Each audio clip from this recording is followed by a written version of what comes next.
Metre bridge. आज हम metre bridge के बारे में पढ़ेंगे। मीटर ब्रिज बेसिकली एक डिवाइस है जो किसी भी अननोन कंडक्टर या वायर के रेजिस्टेंस और उसकी रेजिस्टिविटी को फाइंड करने के काम में आता है। Device which is used to find the resistance and resistivity या फिर स्पेसिफिक रेजिस्टेंस भी आप इसे कहते हैं, resistivity of an unknown wire. Basically we check for wire in laboratory, we see this thing and इसका एक प्रिंसिपल होता है बच्चों, एंड इसका एक प्रिंसिपल है ये wheat stone balanced bridge. Wheat stone एक साइंटिस्ट का नाम है। व्हीट स्टोन ब्रिज पे काम करता है। प्रिंसिपल होता है मीटर ब्रिज का व्हीट स्टोन ब्रिज। एक्चुअल में ये व्हीट स्टोन बैलेंस्ड ब्रिज होता है। Bridge should be balanced. Short language में WSB भी बोल देते हैं शॉर्ट फॉर्म में, बैलेंस्ड व्हीट स्टोन ब्रिज। ये कुछ ऐसा दिखाई देता है, देखिए कंस्ट्रक्शन इसका कैसा होता है। जो मीटर ब्रिज है कुछ इस तरह नज़र आएगा आपको। इसमें दो L शेप्ड स्ट्रिप होती हैं, L के शेप की हैं। ये स्टील या एल्यूमिनियम की या ऐसे मटेरियल की मिलती हैं आपको जिसका रेजिस्टिविटी बहुत कम होती है, ठीक है। इसलिए यहाँ पर हम स्टील यूज़ करते हैं फ़िलहाल, या एल्यूमिनियम भी आप देख सकते हैं कहीं कहीं पर। एक स्ट्रेट स्ट्रिप है, दोनों L शेप्ड के जो डॉट में बना रहा हूँ ये स्क्रूज हैं। यहाँ पर हम अपने कनेक्टिंग वायर्स को कनेक्ट करते हैं। ये दूसरी L शेप्ड स्ट्रिप है, L के शेप की दो स्ट्रिप हैं, 1, 2 और एक सीधी। एक स्क्रू यहाँ है, एक स्क्रू यहाँ है। ये आपका मीटर ब्रिज होता है। ये पूरा एक वुडन ब्लॉक के ऊपर फिक्स्ड रहता है। वुडन लैमिना पर ये पूरा फिक्स्ड होता है। अच्छा, यहाँ पर ये जो L शेप्ड स्ट्रिप है 1 और 2, इन दोनों के बीच में यहाँ से इस पॉइंट से लेके यहाँ तक एक एलॉय का वायर कनेक्टेड होता है। ये जनरली ये वायर लेंथ में 1 मीटर का होता है और कॉन्स्टेंटन या मैग्नीन का बना होता है। कॉन्स्टेंटन में कॉपर और निकल से मिला के कॉन्स्टेंटन बनाते हैं। जनरली कॉन्स्टेंटन का यूज़ करते हैं। मैग्नीन का भी होता है। इसमें कॉपर, मैंगनीज और निकल होते हैं। परसेंटेज मेंशन्ड है। कॉन्स्टेंटन में 55% कॉपर और 45% आपका निकल होता है। मैंगनीन में कॉपर 86%, मैंगनीज 12% एंड निकल 2% होता है। तो ये जो आपका रेड वाला है ये 1 मीटर का वायर है। इसके साथ एक स्केल भी फिक्स्ड होता है। यहाँ पर एक स्केल, वुडन स्केल नहीं भी फिक्स हो अगर मान लीजिए तो आपके पास लैब में एक स्केल होता है, वहाँ पर 0 से लेकर और ये 100 सेंटीमीटर तक रहता है। डिविजन्स रहेंगे ऐसे, क्योंकि ये वायर यही ब्रिज वायर है, यही ब्रिजिंग करवाता है। मीटर ब्रिज का मेन वायर यही है, मीटर ब्रिज वायर। क्योंकि ये वायर 1 मीटर की लेंथ का है, इसीलिए इस डिवाइस का नाम है मीटर ब्रिज। ब्रिज इसलिए कि व्हीट स्टोन ब्रिज, साइंटिस्ट का नाम है ब्रिज, ठीक है, उनके प्रिंसिपल पर बेस्ड है। और वायर जो मेन वायर इसमें यूज़ होता है वो 1 मीटर का है, इसलिए इंस्ट्रूमेंट का नाम है मीटर ब्रिज। जो किस लिए काम आता है, किसी भी वायर के रेजिस्टेंस या रेजिस्टिविटी को कैलकुलेट करने के लिए या दोनों के लिए भी काम आ सकता है। क्योंकि इस डिवाइस से हम किसी वायर का अननोन रेजिस्टेंस फाइंड कर रहे हैं, इसलिए हम उन वायर्स के सीरीज और पैरेलल कॉम्बिनेशंस को भी वेरीफाई कर सकते हैं, ठीक है। ये इसका फर्दर यूज़ हुआ। तो प्रिंसिपल हो गया व्हीट स्टोन ब्रिज, काम हो गया रेजिस्टेंस एंड रेजिस्टिविटी को चेक करना। तो जो वायर आपको मिलेगा वो वायर हम यहाँ कनेक्ट करते हैं। ये रहा वो वायर। ये जनरली नाइक्रोम का होता है, किसी भी मटेरियल का हो सकता है। नाइक्रोम का वायर है जो जनरली आपको देखने के लिए मिलता है। ये अननोन रेजिस्टेंस है, इसी को आपको यहाँ से फाइंड करना है। अननोन रेजिस्टेंस, अननोन रेजिस्टेंस, इसका एक सिंबल दे देते हैं। सपोज ये अननोन रेजिस्टेंस है S।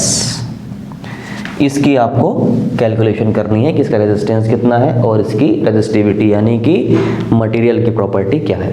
तो हम क्या करते हैं, एक रेजिस्टेंस बॉक्स लेते हैं और रेजिस्टेंस बॉक्स को इन दोनों पॉइंट्स के बीच में एल शेप का एक पॉइंट और एक स्ट्रेट वाली जो है यहाँ से कनेक्टिंग वायर लेकर एक रेजिस्टेंस बॉक्स यहाँ पर कनेक्ट करते हैं। आर बी रेजिस्टेंस बॉक्स, यहाँ से एक की बाहर निकालेंगे, जो भी की हम बाहर निकालेंगे वो रेजिस्टेंस को हम वहाँ से रीड कर लेंगे।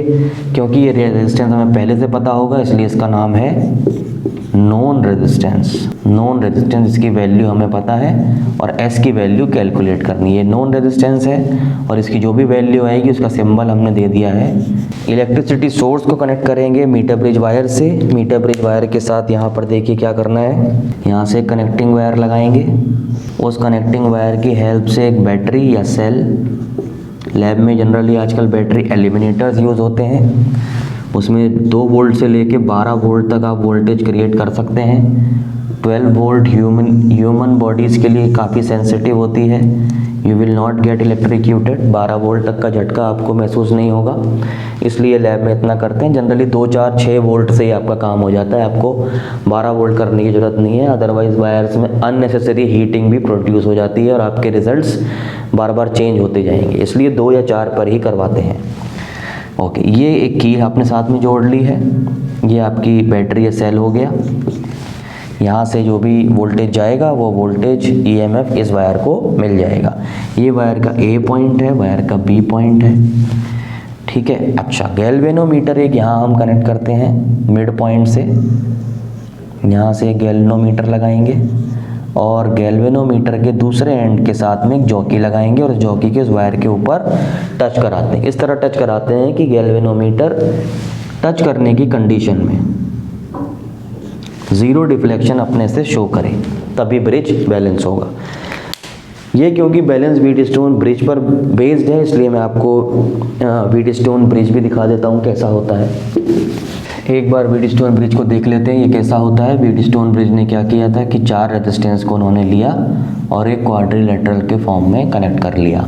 चारों रेजिस्टेंस को, 4 वायर्स को, 4 कंडक्टर्स को ऐसा ले लिया। जनरली वायर लिए थे ये P, Q, चलिए जैसे जैसे हमारा फोटोग्राफ है वैसे बना लेते हैं, फिर इस फोटोग्राफ को वेरीफाई करेंगे।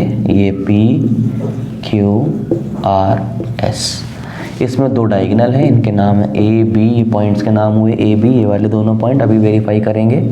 और एक पॉइंट हो गया आपका ये सी और ये हो गया आपका डी। तो सी से डी डायगोनल में इन्होंने गैल्वेनोमीटर कनेक्ट किया, गैल्वेनोमीटर के साथ एक की लगाई या स्विच लगाया, इस तरह से लगाया कि गैल्वेनोमीटर में 0 डिफ्लेक्शन आना चाहिए। दूसरे डायगोनल में ए से बी में, क्योंकि 3D डायग्राम है ऐसे बनाएंगे कॉम्प्लिकेटेड होगा, इसलिए कनेक्टिंग वायर को हमने ऐसे बना लिया, ऐसे है, इस वायर को ऐसा कर लिया। यहाँ पर सेल का पॉजिटिव टर्मिनल, नेगेटिव, यहाँ पर एक और की और बी के साथ यहाँ पर कनेक्ट कर लिया। जैसे की को इन किया, ये की K1 है, ये की K2 है जिसका नाम है जॉकी, स्लाइडर जॉकी है ये। अब यहाँ से आई करंट बाहर आता है, ए पॉइंट पे जाके किरचॉफ के रूल से, जंक्शन रूल से करंट डिवाइड हो जाता है। मान लीजिए यहाँ I1 चला गया, यहाँ I2। गैल्वेनोमीटर में क्योंकि 0 करंट है, इसका मतलब है कि सी और डी पॉइंट का पोटेंशियल जो है वो सेम है, सी और डी के बीच में पोटेंशियल डिफरेंस 0 है, इसलिए I1 करंट सीधी ही आगे चली जाएगी, R से होते हुए S में आ जाएगी, ऐसे I2 करंट P से होते हुए Q में आ जाएगी और यहाँ जाके वापस I1 I2 ऐड हो जाएंगे और I1 प्लस I2 से आपकी जो इनकमिंग करंट है, वापस आने वाली करंट, वो वापस आ जाएगी सेल में। Current comes out, goes into the negative terminal. ठीक, ये कंडीशन आपके करंट डिस्ट्रीब्यूशन की फुलफिल होती है किसी भी सर्किट के अंदर। उसके बाद आपको क्या करना है, लूप रूल लगाना है। जंक्शन रूल से करंट का डिस्ट्रीब्यूशन, लूप रूल से इक्वेशंस। आपके 2 वेरिएबल हैं I1 I2, तो I1 और I2 में we need 2 equation, 2 different equation, ठीक है, जिससे कि हमें कंडीशन मिल पाएगी।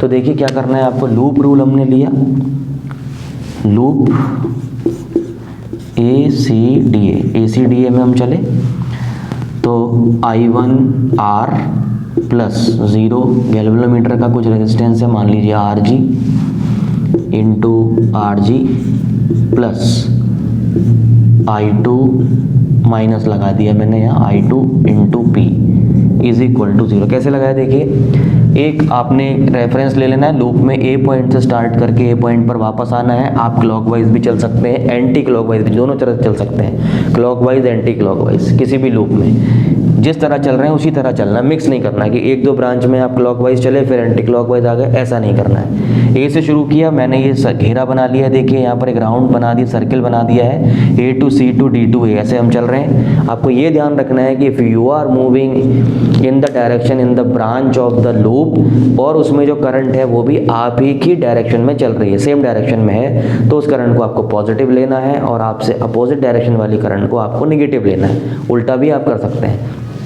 अपनी डायरेक्शन वाली करंट को नेगेटिव, तो अपने से अपोजिट डायरेक्शन वाली करंट को आप पॉजिटिव लेंगे। ठीक है, दो डायरेक्शन है, दोनों अपोजिट हैं, तो एक को पॉजिटिव तो दूसरे को नेगेटिव आपको लेना है। ठीक, ये बात आपको याद रखनी है।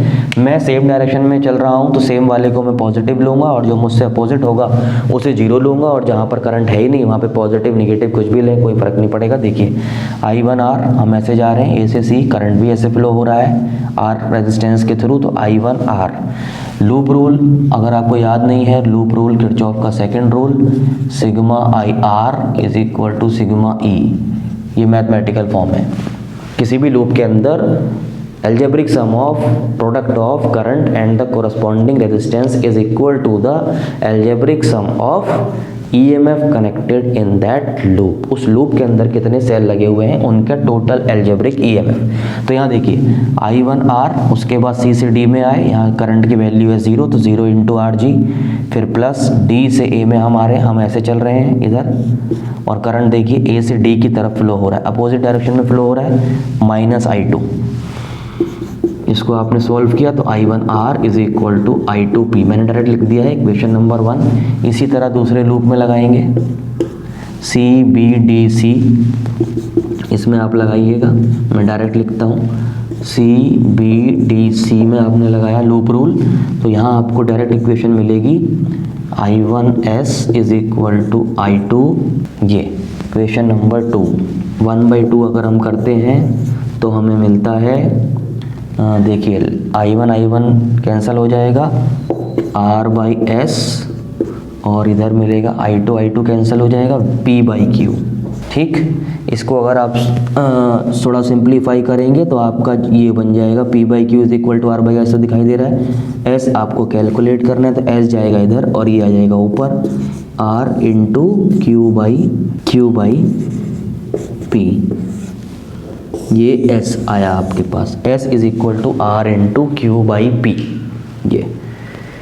ये है व्हीटस्टोन ब्रिज की कंडीशन। हमेशा याद रखना है आपको, जब भी आपको इस तरह का डायग्राम मिले या आपको जो न्यूमेरिकल मिला है उसमें कुछ इस तरह का डायग्राम पॉसिबल हो जिसमें रेजिस्टेंस क्वाड्रिलेटरल के फॉर्म में कनेक्टेड हैं, तो आपको सबसे पहले ये कंडीशन चेक कर लेनी है, P/Q is equal to R/S, P/Q is equal to R/S, या फिर R/P is equal to S/Q। ये नहीं करिएगा, देखिए P से Q corresponding, P/Q is equal to R/S। अगर ऐसा मिला इसका मतलब है आपका जो ब्रिज है वो बैलेंस्ड है। आप सीधे अप्लाई कर सकते हैं उसमें, ठीक, मतलब सीधे अप्लाई क्या कर सकते हैं, सीधे आप ये देख लेंगे कि यहाँ पर कोई करंट नहीं होगा डायगोनल में, ये बात आपको याद रखनी है। इसी तरह इसको इंटरचेंज कर देंगे तो मैंने लिखा R/S is equal to P/Q या R/P is equal to S/Q। देखिए P इधर गया, R/P, और S ऊपर चला गया, S/Q। आमने सामने अगर ये साइड इन दोनों का रेशियो लिया है P/Q तो R/S लेना, ये नहीं कि P/Q is equal to S/R कर रहे हैं, उल्टा नहीं करना। या इधर तो R/P चेक किया और इधर उल्टा चेक कर लिया Q/S, नहीं, R/P अगर चेक कर रहे हैं तो R/P के सामने ये वाले दोनों S/Q, इन दोनों को चेक करना है, ये दोनों बराबर होने चाहिए। जब बराबर हैं तभी आपका जो ब्रिज है वो बैलेंस्ड है, व्हीटस्टोन ब्रिज की कंडीशन फुलफिल होती है। ठीक है, सीधे ही आप हिसाब लगाएंगे कि किसी जो डायगोनल उन दोनों के बीच में आएगा उसमें कोई भी करंट नहीं होगा, ज़ीरो करंट होगा। अब यहाँ पर इसी को आपको वेरीफाई करना है। सबसे पहले देखिए पॉइंट्स के नाम हमने दिए हैं, ACBD, ये रहा A और B दोनों डायगोनल, AB, उसके बाद ये मिड पॉइंट, ये C पॉइंट है, C पॉइंट ये रहा, ABC और उसके बाद ये D जॉकी वाला, ये जॉकी का पॉइंट लेके आप चले और इस जॉकी को स्लाइड करा के अब यहाँ पहुँच गए। आपको गैल्वेनोमीटर ने 0 दिखाया, यहाँ पे लगाया 0 नहीं दिखाया, यहाँ लगाया 0 नहीं दिखाया, कुछ ना कुछ डिफ्लेक्शन दिखाया गैल्वेनोमीटर में, यहाँ जाके आपको दिखाया। इस पॉइंट का नाम है D। अब आप देख लीजिए 4 रेजिस्टेंस हुए, रेजिस्टेंस बॉक्स से एक रेजिस्टेंस निकालेंगे, एक रेजिस्टेंस हुआ, एक इसका निकालना है आपको करंट वायर का, दूसरा रेजिस्टेंस हो गया। फिर उसके बाद ये जो आपका मीटर ब्रिज वायर है उसमें A से लेके D तक के जो वायर का लेंथ है, वायर है, उसका रेजिस्टेंस ये तीसरा रेजिस्टेंस हो गया, और D से B जो रेजिस्टेंस होगा वो हो गया आपको 4th रेजिस्टेंस। चारों हो गए और चारों क्वाड्रिलेटरल की फॉर्म में लगे हैं। देखिए A से B में ऊपर C से होते हुए गैल्वेनोमीटर है, फिर जॉकी है, C से होते हुए गैल्वेनोमीटर है, फिर जॉकी है, पूरे वायर पे स्लाइड करा सकते हैं। इसी तरह A से B में सेल और की, A से B में ये सेल, उसके साथ में की, बन गया, बैलेंस्ड है। अगर ये बैलेंस्ड ब्रिज है तो इसकी कंडीशन आप सीधे अप्लाई करते हैं। देखिए कैसे अप्लाई करना है, यही आपको बस खेल समझना है और कुछ नहीं है। कैसे करेंगे, ये RS और ये A से लेके D तक जो इसका रेजिस्टेंस है P सिम्बॉलिकली, और इसका है Q। तो इस कंडीशन में आपके पास जो इक्वेशन आएगी वही आ जाएगी। मैं सीधे S की वैल्यू लिखता हूँ। S की वैल्यू है हमारे पास R into Q by P। अब यहाँ एक छोटी सी बात समझनी है, R तो रेजिस्टेंस आपका नोन, जो आपने रेजिस्टेंस बॉक्स से जो भी की निकाली होंगी, ठीक है, वो R हो गया।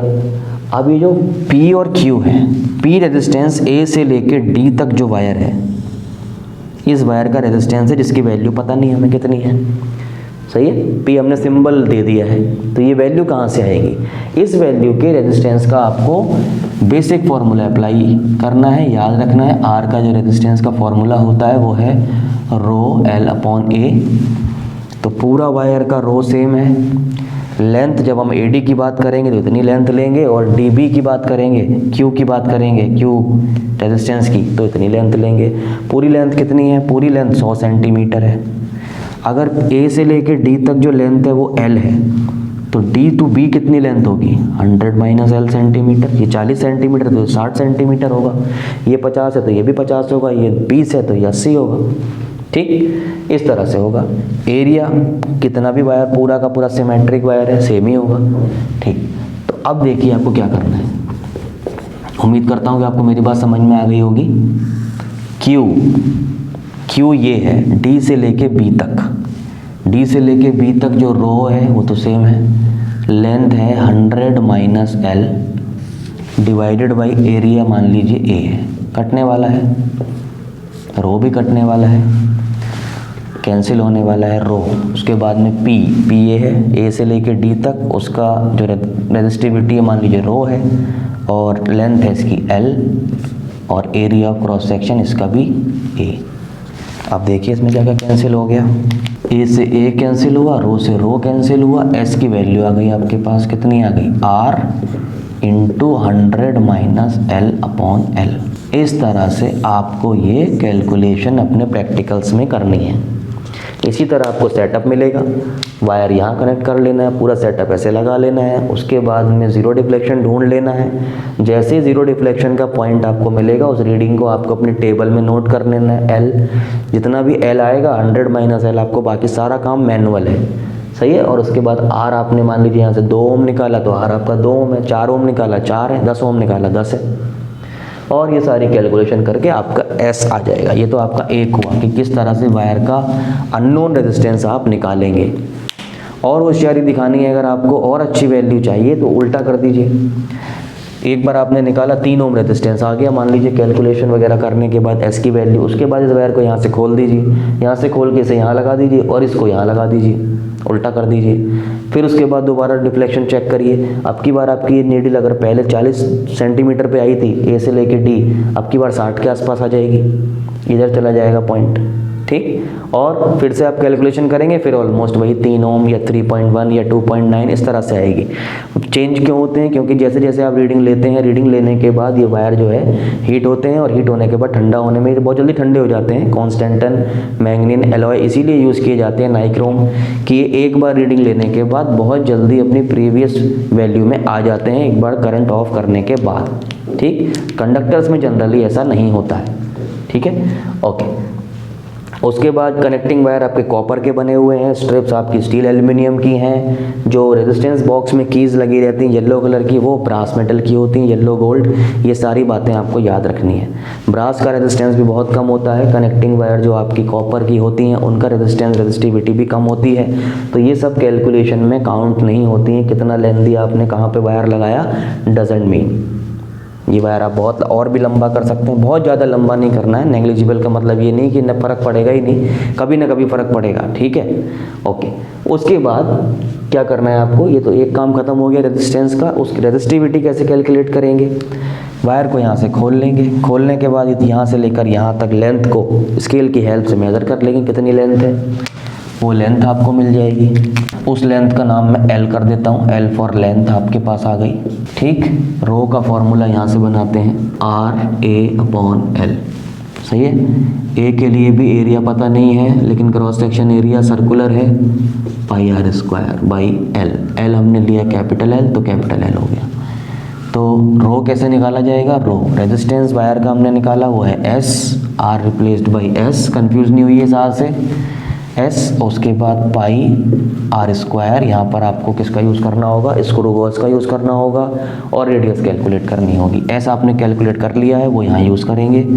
उसके बाद लेंथ भी आपने खोल के मेज़र कर ली है, वो कितनी है वो भी यहाँ पे आप यूज़ कर लेंगे।